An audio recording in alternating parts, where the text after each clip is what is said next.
कांधला में एक मर्तबा एक जमीन का टुकड़ा था, उस पर झगड़ा चल रहा था। मुसलमान कहता था कि ये हमारा है, हिंदू कहता था कि ये हमारा है। चुनांचे ये मुकदमा बन गया, अंग्रेज की अदालत में पहुंचा। जब मुकदमा आगे बढ़ा तो मुसलमान ने ऐलान कर दिया कि ये जमीन का टुकड़ा मुझे मिला तो मैं मस्जिद बनाऊंगा। हिंदू ने जब ये सुना तो उसने जिद में कह दिया कि ये टुकड़ा अगर हमें मिला तो मैं इस पर मंदिर बनाऊंगा। अब बात दो इंसानों की इनफरादी थी, लेकिन उसमें रंग इज्तिमाई बन गया, हत्ता कि उधर मुसलमान जमा हो गए और उधर हिंदू इकट्ठा हो गए और मुकदमा एक खास नौइयत का बन गया। अब सारे शहर में कत्लो गारत हो सकती थी, खून खराबा हो सकता था। तो लोग भी बड़े हैरान थे कि नतीजे क्या निकलेगा। जज अंग्रेज था, वो भी परेशान था कि इसमें कोई सुलह सफाई का पहलू निकाले। ऐसा न हो कि ये आग अगर जल गई तो उसका बुझाना मुश्किल हो जाए। जज ने मुकदमा सुनने के बाद एक तजवीज पेश की कि क्या कोई ऐसी सूरत है कि आप लोग आपस में बातचीत के जरिए मसले का हल निकाल लें।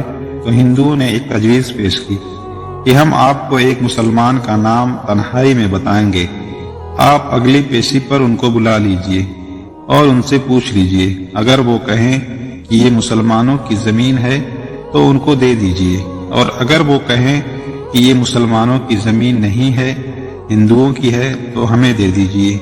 जब जज ने दोनों फरीकों से पूछा तो दोनों फरीक उस पर राजी हो गए।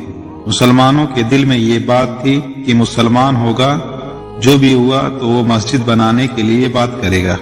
चुनांचा अंग्रेज ने फैसला दे दिया और चंद दिनों की तारीख दे दी कि उस दिन आना और मैं उस बूढ़े को भी बुलवा लूंगा।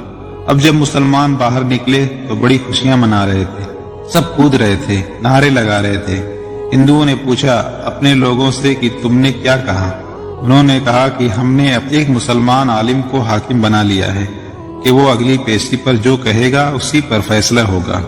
अब हिंदुओं के दिल मुरझा गए और मुसलमान खुशियों से फूले नहीं समाते थे, लेकिन इंतजार में थे कि अगली पेशी में क्या होता है।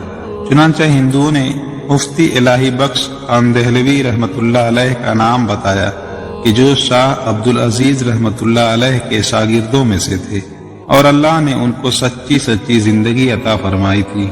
मुसलमानों ने देखा कि मुफ्ती साहब तशरीफ लाए हैं तो सोचने लगे कि मुफ्ती साहब तो मस्जिद की जरूर बात करेंगे।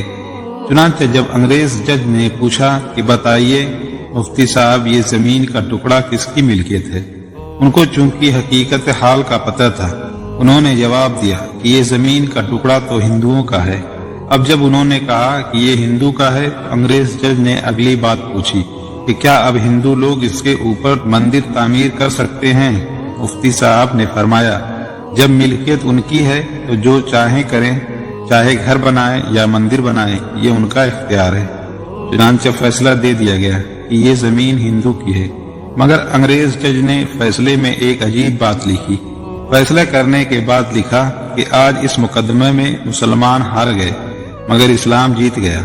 जब अंग्रेज जज ने ये बात कही तो उस वक्त हिंदुओं ने कहा कि आपने तो फैसला दे दिया है, हमारी बात भी सुन ले। हम इसी वक्त कलमा पढ़कर मुसलमान होते हैं और आज ये ऐलान करते हैं कि अब हम अपने हाथों से यहाँ मस्जिद बनाएंगे। अकल कह रही थी कि झूठ बोलो कि मस्जिद बनेगी। हजरत मुफ्ती साहब ने सच बोला और सच का बोल बाला हुआ। सच्चे परवरदिगार ने उसी जगह मस्जिद बनवा कर दिखला दी। कई मर्तबा नजर आता है झूठ बोलना आसान रास्ता है और सच बोलना आसान रास्ता नहीं है।